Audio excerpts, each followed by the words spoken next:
Halløj derude. Så er jeg i gang med at lave min min anden video i denne uge, fordi jeg har noget, jeg skal indhente, og det er jo det, jeg nævner i den forrige video.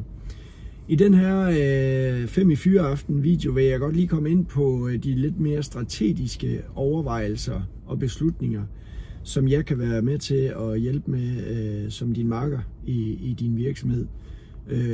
Om det er en mindre virksomhed, en mellemstor virksomhed eller en stor virksomhed.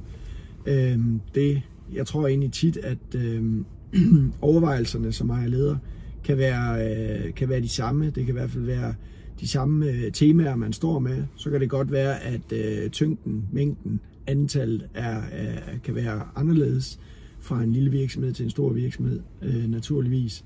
Men vigtigheden af beslutningen kan jo være proportionelt, kan man sige, for den enkelte. Alvoren i beslutningen, konsekvensen af beslutningen osv. osv. Nu holder jeg lige med 2 hænder her, så jeg ikke sidder og ryster for mig. Så jeg kan i hvert fald komme med et eksempel på i går, hvor jeg havde møde med en af mine kunder. Og der er noget samarbejde med en anden virksomhed, som der skal tages en beslutning om, hvorvidt at det skal ske fra det nye år. Og der var jeg med til sammen med min kunde og simpelthen at få et overblik over det. Et overblik over mulighederne, situationen som den er lige nu. Hvad er der blevet drøftet indtil i går?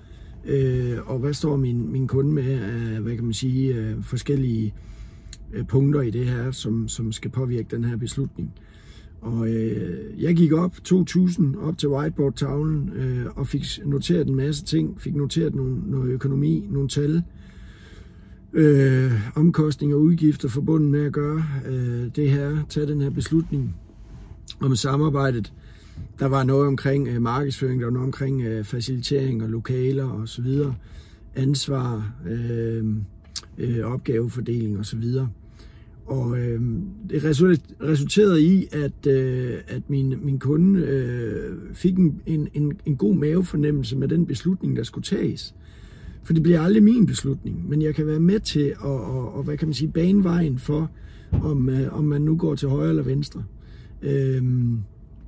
Så det tror jeg, det er også den måde, hvorpå jeg giver værdi. Det er, at jeg kan skabe noget tryghed omkring nogle beslutninger, som du skal tage. Og det er jo netop det, jeg også prøver at forklare med mit koncept. Det er jo, at de her bekymringer, spekulationer, tanker, overvejelser osv., du går med hver dag, året rundt, selvfølgelig nogle dage mere end andre, heldigvis. Men der skal jo tages nogle beslutninger ind imellem, og de kan jo selvfølgelig være skæbnesvanger, han har sagt. Det kan de i hvert fald for hvad kan man sige, virksomheden og dens muligheder for at ekspandere, vækste osv., udvikle sig positivt. Og vi skal jo være modige som ejerledere, vi skal tage nogle beslutninger ind imellem, og vi kan ikke gardere os altid. Vi har jo krystalkuglen at kigge i, så givet vi havde. Men det har vi ikke, men sammen kan vi i hvert fald få hvad kan man sige, vendt og drejet tingene, kompetent, kvalificeret, med nogle erfaringer. Og det er jo de erfaringer og input, jeg kommer med, så vi sammen får hvad kan man sige, ser hvad der er muligheder, ser hvad der er udfordringer osv., hvis vi tager den vej, eller hvis vi tager den vej. Og det er det, jeg er med til og kan gøre.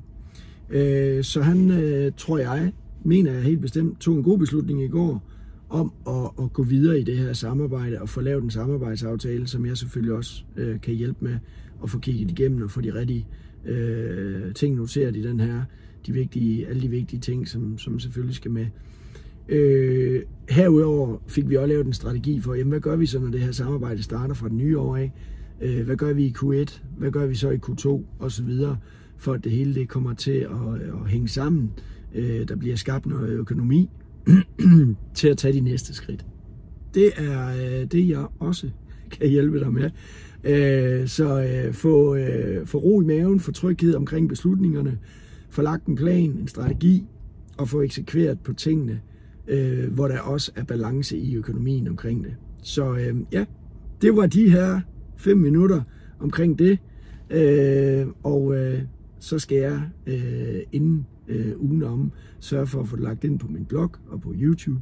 Men nu får du lige råt for usødet her direkte ind på LinkedIn og Facebook, som det er. Kan du have en rigtig god dag derude, eller som der er en, jeg kender, der hedder Søren Snedler, siger, lav en rigtig god dag. Det synes jeg er et godt udtryk. Det var alt for nu. Hej.